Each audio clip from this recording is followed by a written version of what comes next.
$100,000 into SCHD, another $100,000 into the S&P 500 on the same day in October of 2011.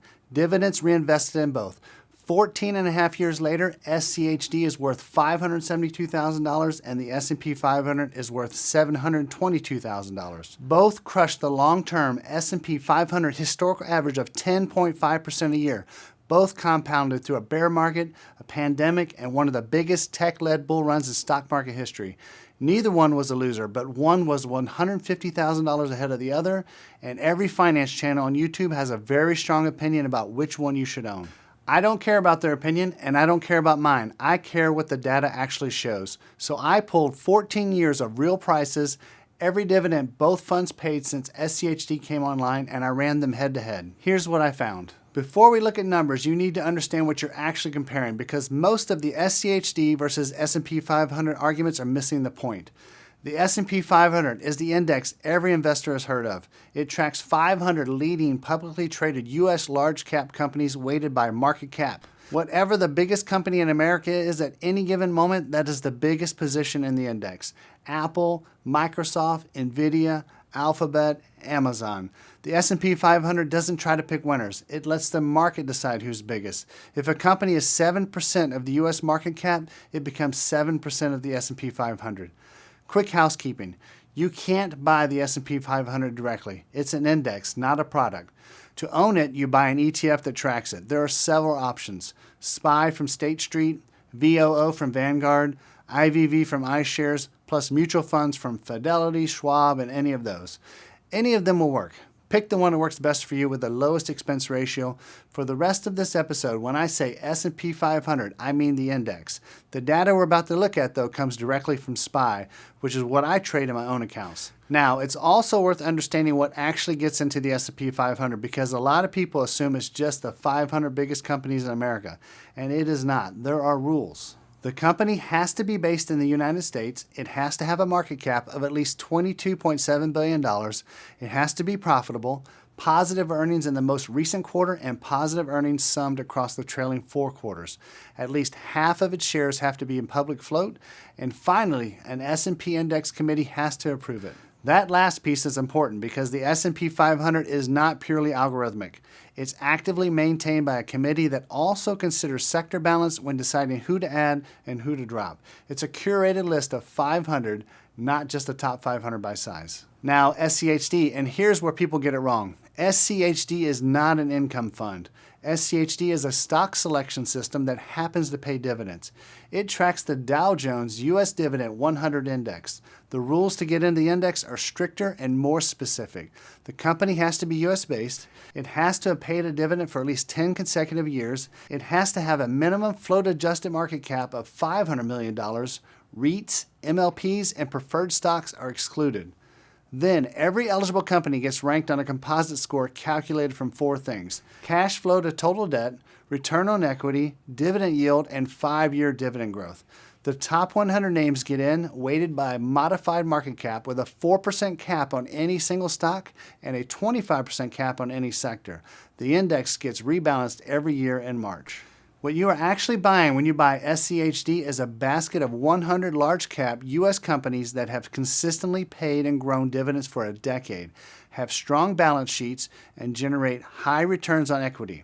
The dividend yield is a byproduct of the screen. It is not the point. Now, also worth knowing, before we look at the scoreboard, over 15 years, more than 90% of large-cap active managers cannot beat the S&P 500. SCHD is swinging at a pitch that almost nobody connects on. With that context, let's look at the scoreboard. Both funds start with $100,000 on October 3rd, 2011. That's the first month SCHD was trading. SCHD was $8.50 a share back then, split adjusted. The S&P 500 measured through SPY was $125.50. Fast forward to April of 2026 and SCHD is trading at $30.98 while SPY is trading at $704.08. On pure share price, SCHD is up 264%.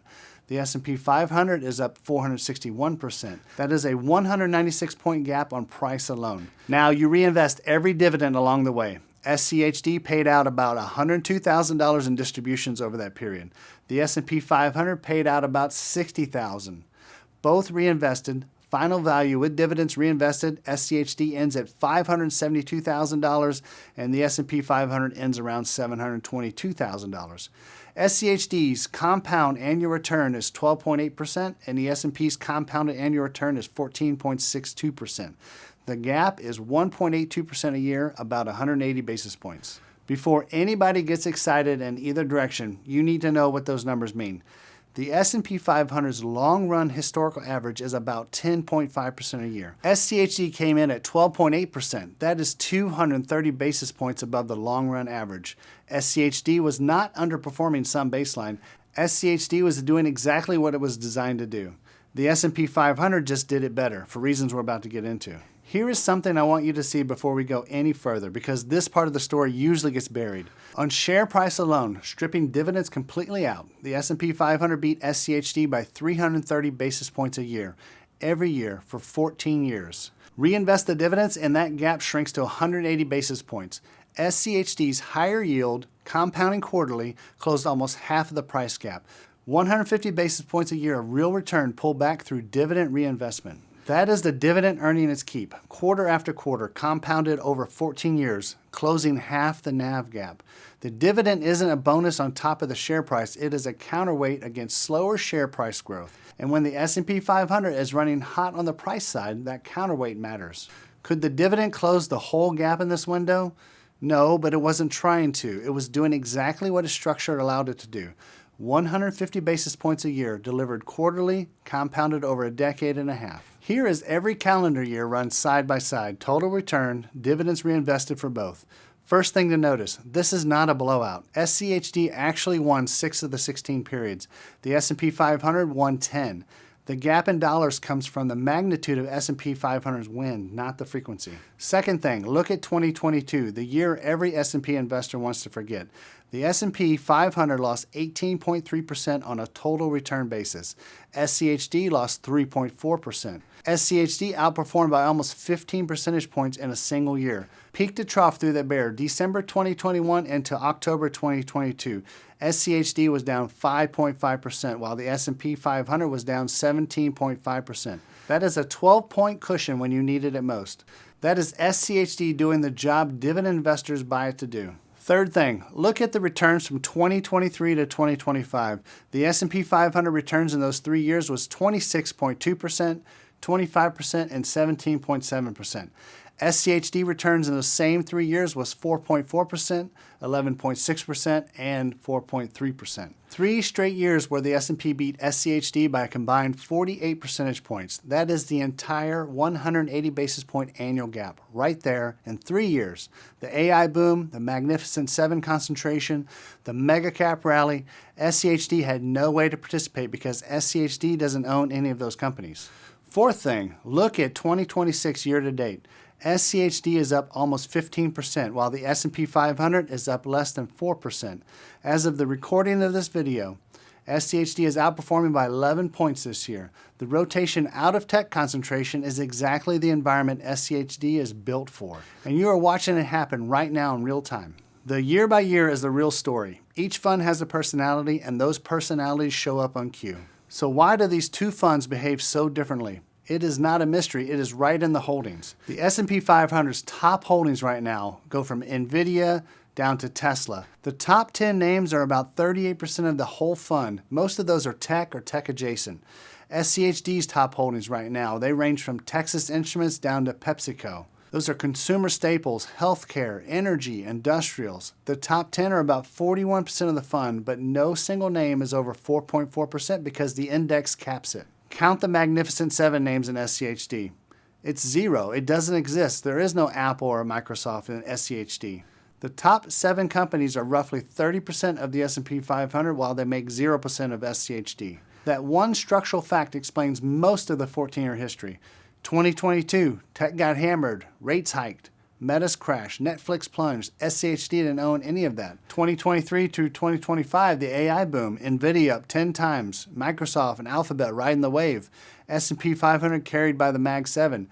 SCHD had no way to participate. Now in 2026, as the rotation begins, tech concentration unwinding, SCHD's defensive quality picks start working again. Now one more piece, valuation. S&P 500 right now is trading at roughly 24 to 26 times earnings. SCHD is roughly 16 to 17 times earnings. That is a real gap. SCHD is not just different companies, it's also about cheaper earnings.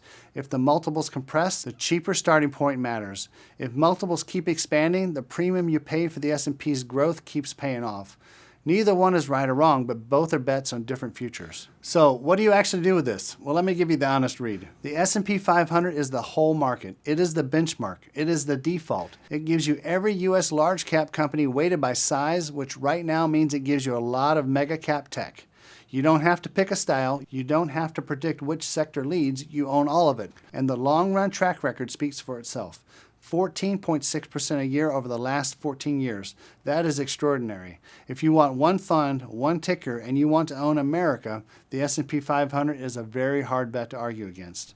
SCHD is a different tool. You are not buying the whole market. You are buying a quality screen basket that tilts toward consumer staples, healthcare, energy, and industrials. Not because these sectors are magic, but because those are where the companies that pass the screen live. You get a higher starting yield. You get lower valuations. You get a portfolio with no meaningful tech concentration. And historically, you get a cushion when the market is scared, like 2022. And one more thing, you don't have to pick one. A lot of people hold both, and that's a completely reasonable approach. The headline is this: SCHD is easier to love, the S&P 500 is harder to beat. Both can be true at the same time. One last thing you need to know, we only have 14 years of real SCHD data.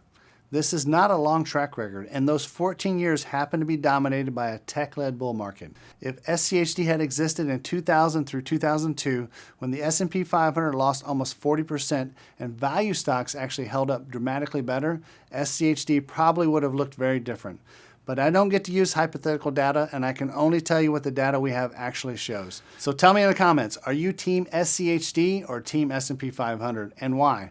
I want to hear what actually drives the decision for you. The dividend, the simplicity, the tech exposure, whatever it is. And if this changed how you think about SCHD versus the S&P 500 question, hit the like button. If you want more real data and honest comparisons like this, subscribe. Stay disciplined, stay patient, and I'll see you on the next flight.